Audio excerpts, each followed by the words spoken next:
For 6 years, my husband drugged my tea, and the night I pretended to drink it, I caught him digging up a hidden box of fake passports and photos of 4 other women under our bedroom floor. My name is Lauren Harper. I'm 34. I live in Charlotte, North Carolina, and what I'm about to tell you actually happened to me in 2024. This is my real-life story, and it still keeps me up at night. 3 weeks ago, I was just a senior marketing manager stressed about a huge client pitch. My husband Mark Reynolds, tall, charming, always brought me tea before bed.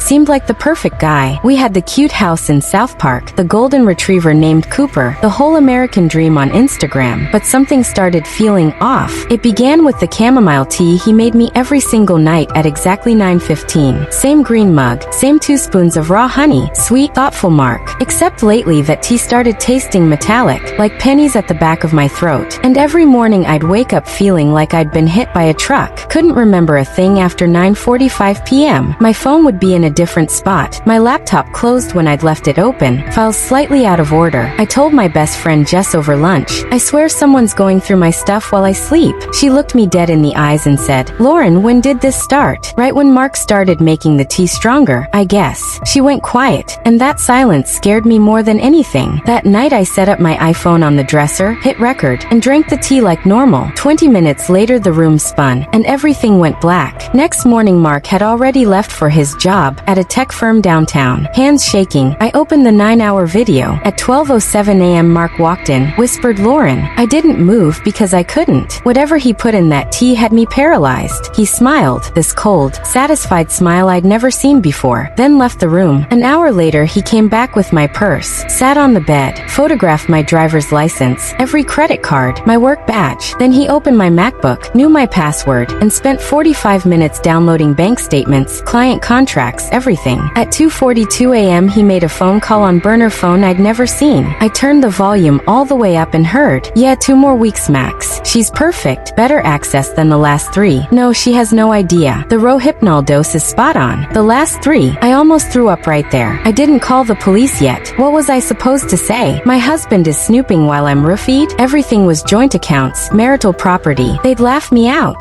So Jess and I went full detective mode. While Mark thought I was at Target, Jess ran his info through every database she could access. The software company he worked at for 8 years? Never heard of him. His LinkedIn, Facebook, Instagram? All created exactly 7.5 years ago, 1 month before he met me on Hinge. His social security number belonged to a David Mark Reynolds who died in a car wreck in Ohio 12 years ago. He was a ghost. And then came the night I caught him with the box. I poured the tea down the sink when he went to the bathroom, filled the mug with water and honey so it looked empty, told him I was exhausted and went to bed early. At 1:58 a.m. he crept in, thinking I was unconscious. I watched through slit eyes as he pried up 3 floorboards by the window, pulled out a fireproof lockbox. Inside, 5 passports, different names, same photo of Mark, driver's licenses from 4 states, birth certificates that weren't his, and a stack of photos of women, 4 of them, all smiling in framed wedding pictures, just like the one of us on our dresser. He flipped to the newest empty passport, held it next to his phone, and whispered, Lauren Harper, almost ready. That's when I knew I wasn't his wife.